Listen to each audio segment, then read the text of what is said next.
Bab 94. Mobil hanya bisa sampai di sini, ucap Aira setelah sepanjang perjalanan dari apartemen mewah menuju kosan. Membungkam mulutnya rapat-rapat. Tidak, bukan hanya dirinya yang membisu.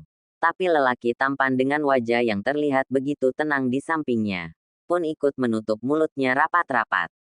Abizar membuka pintu mobilnya, lalu keluar dari dalam mobil itu. Beberapa saat kemudian, Aira ikut melakukan hal yang sama, dan mulai melangkahkan kakinya menyusuri gang sempit menuju kosan tempat ia tinggal selama 2 tahun terakhir. Tunggu saja di mobil, aku akan mengambil berkasnya, ucap Aira. Kenapa memintaku menunggu? Kamu mau kabur? Tuduh Abizar. Aira terkekeh mendengar tuduhan dari Abizar. Sebenarnya yang butuh pertanggungjawaban ini, aku atau kamu? Tanya Aira masih dengan tawa di bibirnya. Membuat Abizar harus berusaha keras untuk tidak menekan dadanya yang tiba-tiba berdebar saat melihat wajah manis yang sedang tersenyum di hadapannya. Ayo, ajak Abizar langsung menyambar tangan Aira. Lalu menarik tubuh mungil itu untuk kembali melanjutkan langkah menuju tempat tujuan mereka. Aira menatap tubuh tinggi yang kini sedang menggenggam tangannya dengan begitu erat menuju bangunan petak yang mulai terlihat di ujung sana. Bentar, ucap Aira saat keduanya sudah berada di depan pintu kamar kos miliknya. Ada apa lagi? Tanya Abizar. Aku mau buka pintu, jawab Aira. Buka aja. Kenapa memangnya? Abizar mengernyit sambil menatap lekat wajah cantik Aira. Gadis itu kembali tertawa geli. Aku nggak akan kabur Abizar. Lepaskan tanganku dulu. Aku mau ambil kunci kamar. Jawab Aira dengan kekahan geli terus meluncur dari bibirnya. Ya Allah, aku nggak ngangka kamu sekocak ini. Sambung Aira sambil membuka tas kecil yang melingkar di bahunya.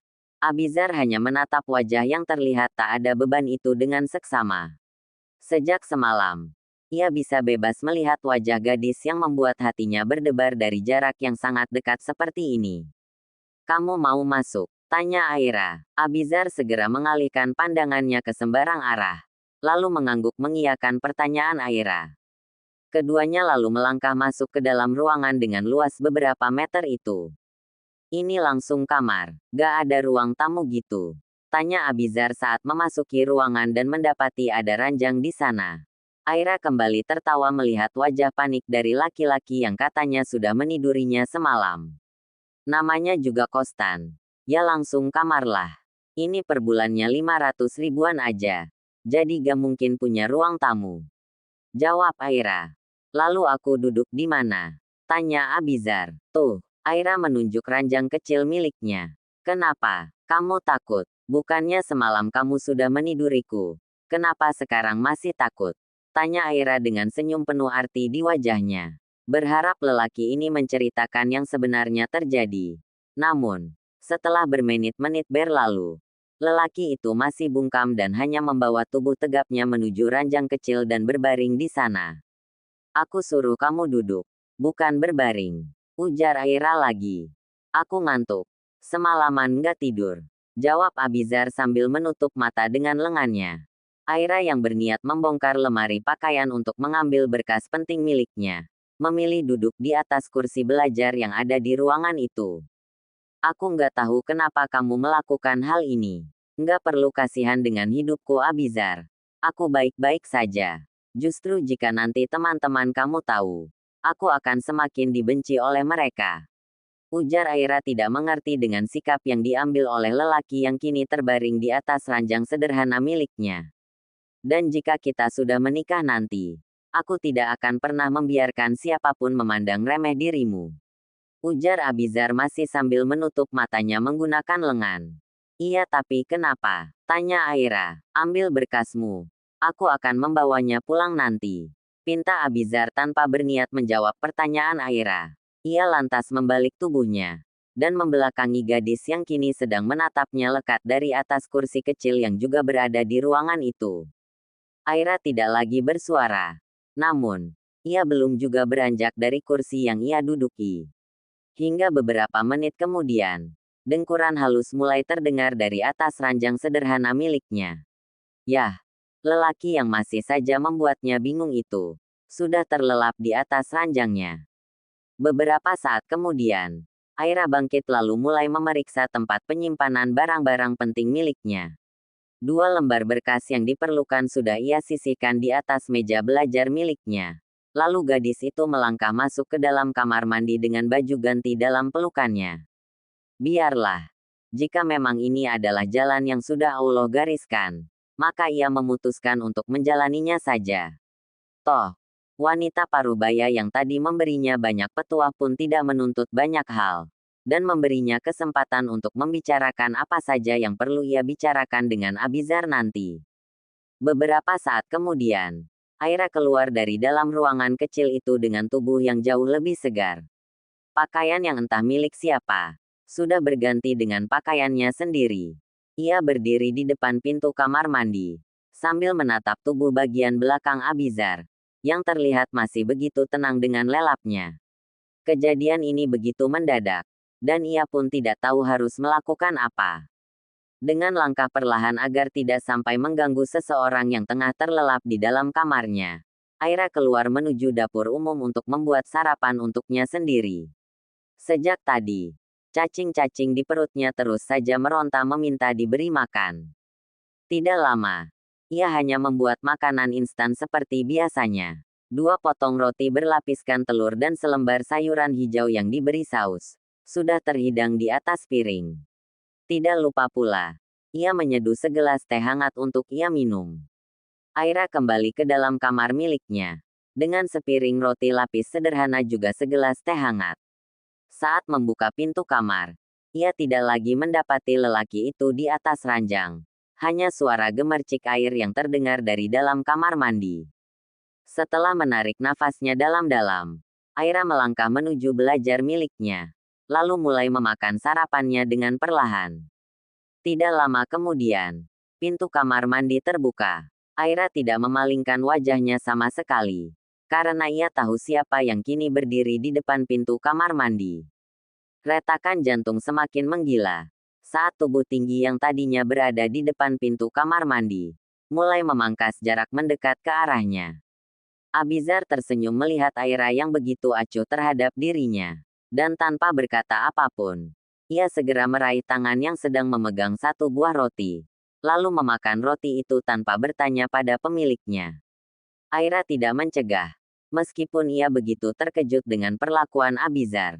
Terlebih saat ini wajah Abizar begitu dekat dengan wajahnya. Sekalian tehnya ya, ucap Abizar. Lelaki itu terbahak saat gadis yang kini terdiam sok di depannya mengangguk. Terima kasih untuk sarapannya. Kamu baik-baik di sini. Hubungi aku jika ada sesuatu, ucap Abizar sambil mengusap kepala Aira. Aku pulang, ucapnya lagi. Ia lalu melangkah keluar dari kamar itu setelah mengambil 2 lembar kertas yang ada di atas meja belajar milik Aira. Aku belum punya nomor ponselmu, ujar Aira sebelum Abizar membuka pintu kamarnya.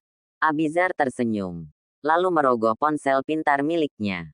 Sebutkan nomor ponselmu, pintanya. Aira pun menyebutkan 1 per 1 digit angka yang merupakan nomor ponselnya. Beberapa saat kemudian, ponselnya yang ada di dalam tas bergetar. Aira segera meraih tas yang ia pakai semalam.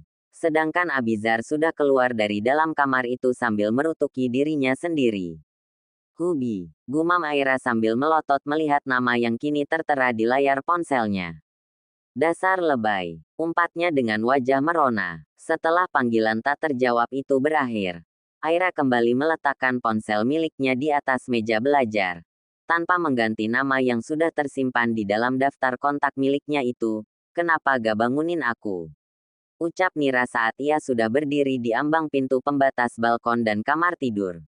Wanita yang hanya berlilitkan selimut putih di tubuh polosnya itu, duduk di salah satu kursi yang ada di samping Arion. Aku ketinggalan waktu isya loh, ucap Nira lagi.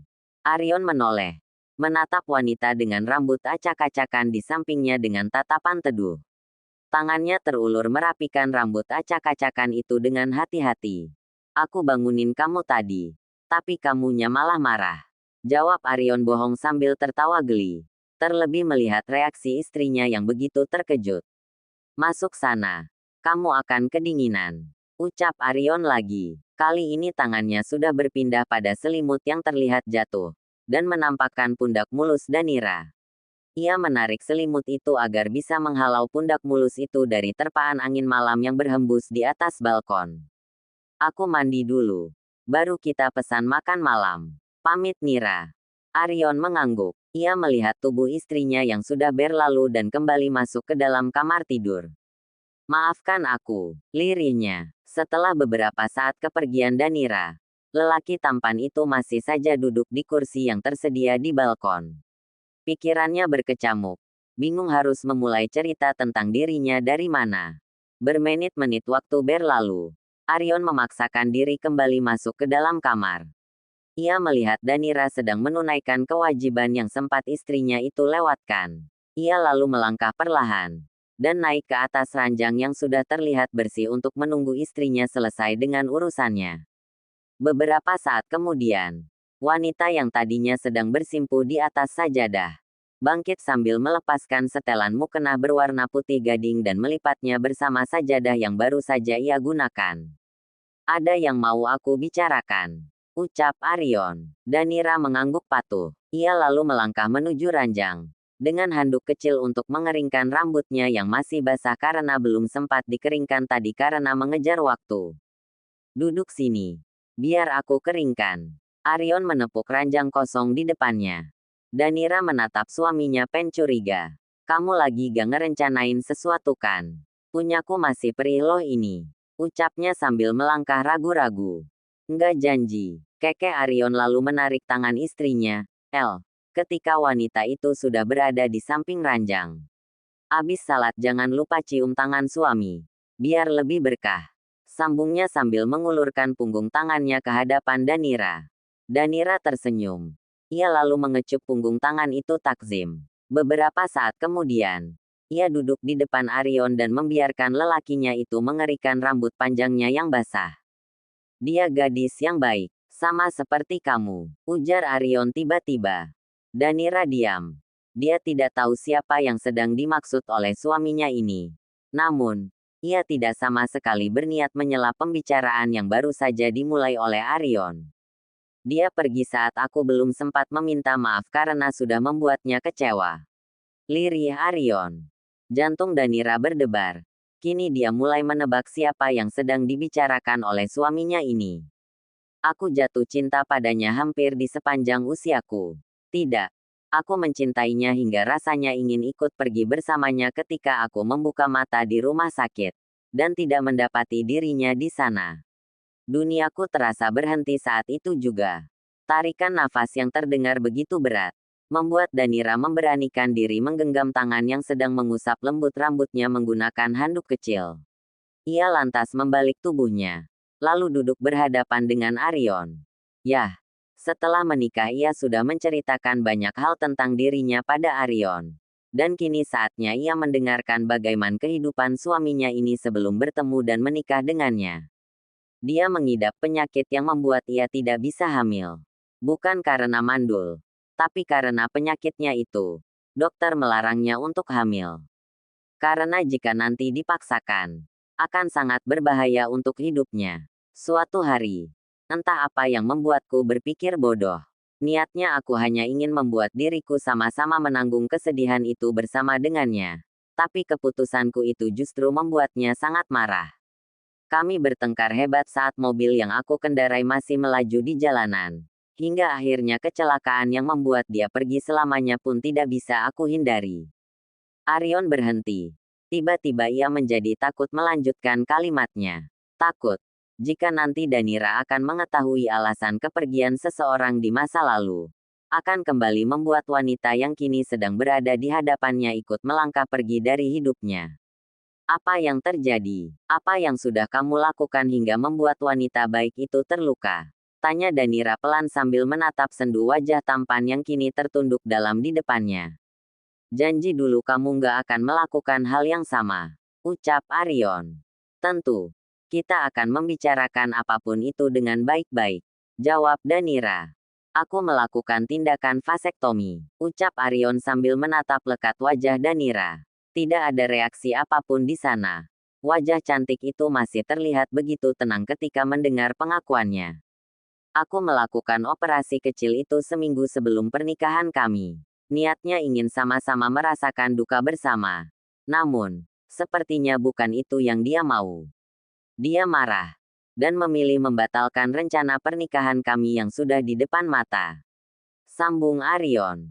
Beberapa saat Danira terdiam. Lalu tangannya terulur dan menggenggam tangan laki-laki yang terlihat begitu rapuh usai menceritakan kisah yang mungkin hanya diketahui olehnya sekian tahun lamanya. Tidak ada manusia yang sempurna, Arion. Aku tahu bagaimana kecewanya dia saat itu. Ketika kamu mengatakan apa yang sudah kamu lakukan tanpa sepengetahuannya. Kami sama-sama wanita. Dan aku pasti akan melakukan hal yang sama jika saat itu aku berada di posisinya. Kamu tahu bagaimana sedihnya dia saat mendapati lelaki yang begitu ia cintai mengorbankan aset berharga demi dirinya. Wanita memang terlihat lemah. Tetapi yang kalian tidak tahu adalah, seorang wanita mampu melakukan apapun demi untuk melihat orang yang dia cintai bahagia. Kamu bisa bayangkan. Mungkin saja saat itu dia ingin melakukan yang terbaik untuk membuat kamu bahagia di tengah-tengah duka yang dia alami. Tapi tanpa berpikir panjang kamu justru menciptakan duka baru untuknya. Seorang wanita mampu menutupi kesedihan ketika dirinya terluka. Tapi ia tidak akan mampu menutupi kesedihannya ketika orang yang ia cintai terluka. Cairan bening mulai menetes membasahi tangan Danira yang sedang menggenggam erat tangan suaminya. Arion masih terseduh. Tapi tak lagi berkata apapun. Kini ia tahu betapa kecewanya seseorang dulu. Karena perbuatannya. Danira mengangkat sebelah tangannya. Lalu mengusap lembut pipi suaminya. Kamu sudah janji gak akan ninggalin aku. Ucap Arin serak. Tentu saja.